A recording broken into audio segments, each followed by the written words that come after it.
This is the original soap opera here. I mean, you couldn't get much more extraordinary, the drama, the intrigues, than you do with the Tudors. That's why so many television programs are made of them.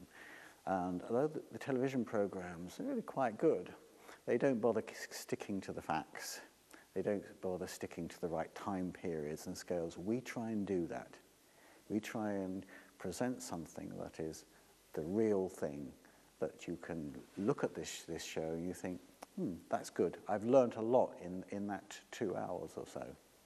I think I did a research for about 2 years before I wrote the play.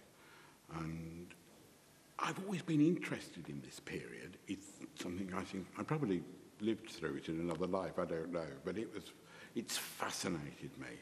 The characters are alive and often dead, but it's great stories and great theatre, and put the two together, it's part of our heritage as well.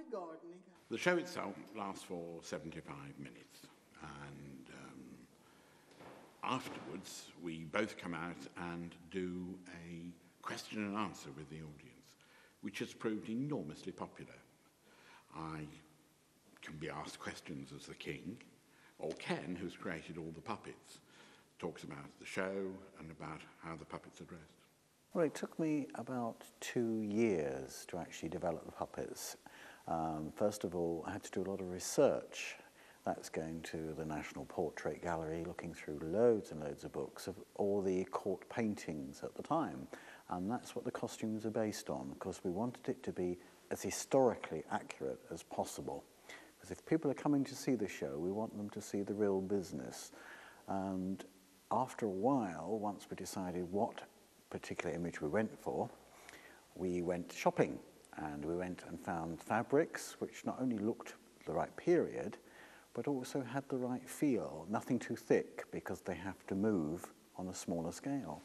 Then we had to do jewellery, and that's another different matter, because trying to get jewellery that's actually the right scale is not easy.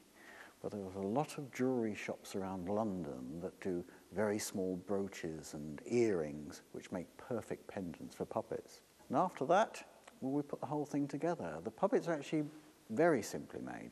They're made, as people do when they're at school, out of papier-mâché, glue and paper. That's the heads. The hands are made out of wood, and they're actually on nice stands. It's a joy about that period of the Tudors, because the puppets can stand up on their own, because you can't see their legs, and that's the real joy about it. The costume was made for me, so it fits beautifully, by Giulio de Souza, who is a costume designer at the English National Opera. And it's, again, historically accurate to about a period of about 1536. It's very comfortable, although very warm, and we wanted to make sure that when I came out as Henry, people are going to go, ooh, and they do. The type of puppets we use are called tabletop puppets, because basically they're operated on the tabletop. And it takes after a Japanese style called bunraku, where the puppeteers are in full view. But the thing is, the audience forget the puppeteer is there after a while. It has a lot of seriousness, this show, a lot of facts. So what we try to do is actually introduce a lot of humour. And there was a lot of humour in the Tudor period. It wasn't all executions and terrible things. So we put a small little booze show section in, which talks about the Battle of Bosworth in a very knockabout way. It also helps us because we couldn't really get all the puppets on the stage to actually recreate the armies. Go on, son. With the help of the Earl of Derby's forces. As near as we can get it, 2 people and a dozen puppets. It's very historically accurate. The costumes are historically correct. And although we don't speak as we now think that Tudor people spoke, that would be with probably a Somerset accent like this, but I don't think audiences would accept that. Oh, Your Majesty. My Lord Cardinal, got any spare palaces you don't want? Your Majesty is so full of mirth today. Must get it from that. We've done schools, very large theatres, even opera houses. We've done festivals, and anywhere we've played, it's been very well received.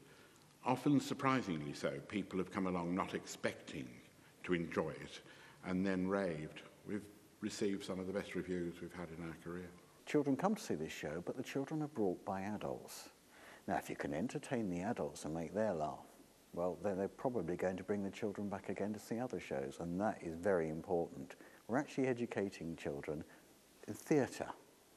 Rather than sitting in front of a screen, they can come see a live performance. And like live music, there's nothing quite like it.